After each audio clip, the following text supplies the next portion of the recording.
तारीख 11 मई 2025, जिस दिन सोनम और राजा रघुवंशी ने हमेशा के लिए साथ में जीने और मरने की कस्में खाई, अग्नि के साथ फेरे लिए और शादी रचाई। लेकिन किसी को कहाँ ही मालूम था कि राजा रघुवंशी ने अपने लिए दुल्हन नहीं, मौत उठाकर लाए हैं, जो काल बनकर जिंदगी में आएगी और जिंदगी को लील लेगी। टाइम फ्रेम में आगे बढ़ते हैं। तारीख 20 मई, जब राजा और सोनम हनीमून मनाने के लिए मध्य प्रदेश के इंदौर से असम के गुवाहाटी के लिए रवाना होते हैं। दोनों गुवाहाटी से मेघालय के ईस्ट खासी हिल्स पहुंचते हैं। सब हंसी खुशी चल रहा होता है। तारीख आती है 23 मई। दोनों मंदिर में दर्शन करते हैं और फिर चेरापूंजी के पास ओसारा हिल्स पहुंचते हैं।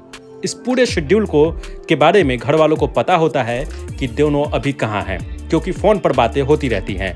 लेकिन ठीक अगले ही दिन यानी 24 मई से दोनों के फोन बंद हो जाते हैं। परिवार चिंता में डूब जाता है। सैकड़ों फोन, सैकड़ों मैसेज किए जाते हैं, लेकिन न सोनम के पास वो मैसेज पहुंचता है, न राजा के पास। इतने में परिवार वालों को पता लगता है कि जो गाड़ी किराए पर दोनों ने लिए थे वो लावारिस हालत में मिला है।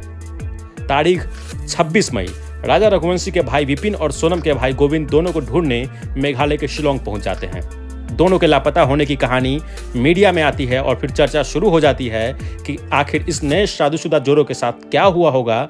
रहस्य बना रहता है। तारीख 28 मई आती है। पुलिस खोजबीन तेज करती है। जहां दोनों ठहरे थे उस होम स्टे से पुलिस को बैग मिलता है।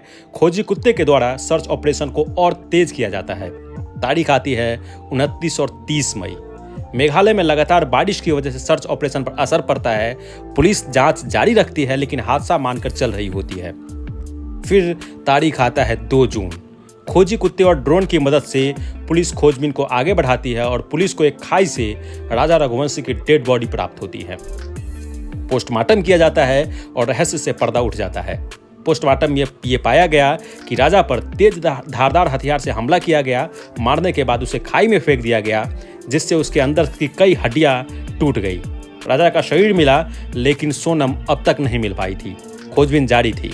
लोगों को लगने लगा था कि स्थानीय ने शादीशुदा जोड़े की हत्या कर दी। सोनम के साथ क्या हुआ होगा? मध्य प्रदेश के मुख्यमंत्री और गृह मंत्री तक चिंतित थे। उनके राज्य की बेटी और बेटा तो मिल गया, लेकिन बेटी का क्या हाल हुआ होगा, कहाँ होगी, किस हाल में होगी, इस बात को लेकर सब चिंता में होते हैं। लेकिन पुलिस इस बीच खोजबीन जारी रखती है। तारीख 9 जून यानी आज का दिन पुलिस को सूचना मिलती है और सूचना के आधार पर उत्तर प्रदेश पुलिस गाजीपुर के नंदगंज इलाके में पहुंचती है, जहां सोनम एक ढाबे पर बदहवास हालत में पड़ी मिलती है। पुलिस सोनम को गिरफ्तार कर लेती है। इतने में मेघालय डीजीपी ने खुलासा किया कि राजा रघुवंशी की हत्या सोनम रघुवंशी ने करवाई। पुलिस ने इस मामले में मध्य प्रदेश से और 3 लोगों को गिरफ्तार किया है। अभी कारण स्पष्ट नहीं है कि सोनम ने आखिर राजा की हत्या क्यों करवाई, वो भी महज शादी के 15 दिनों के भीतर। हाथों की मेहंदी अभी गई भी नहीं होगी और उसने अपने सुहाग को खत्म करवा दिया। इस दरिंदगी के पीछे क्या कारण था? शुरुआत में तो ये निकल कर आ रहा है कि सोनम का राज कुशवाहा नाम के युवक से अफेयर चल रहा था। लोग सोनम को फांसी देने की मांग कर रहे हैं। बाकी जांच जारी है। जो कुछ भी होगा हम आपको जरूर ही बताएंगे। बाकी आप इस पूरे मामले पर क्या सोचते हैं, इस घटना के बारे में क्या सोचते हैं? क्योंकि इस घटना से पहले भी कई घटना घट चुकी है, चाहे वो सौरभ हत्याकांड हो, जिसमें उसकी पत्नी ने सौरभ की हत्या कर ड्रम में भर दिया था। ऐसे मामले क्यों बढ़ते जा रहे हैं? आपका इन सब पर क्या सोचना है? जरूरी कमेंट बॉक्स में बताइएगा।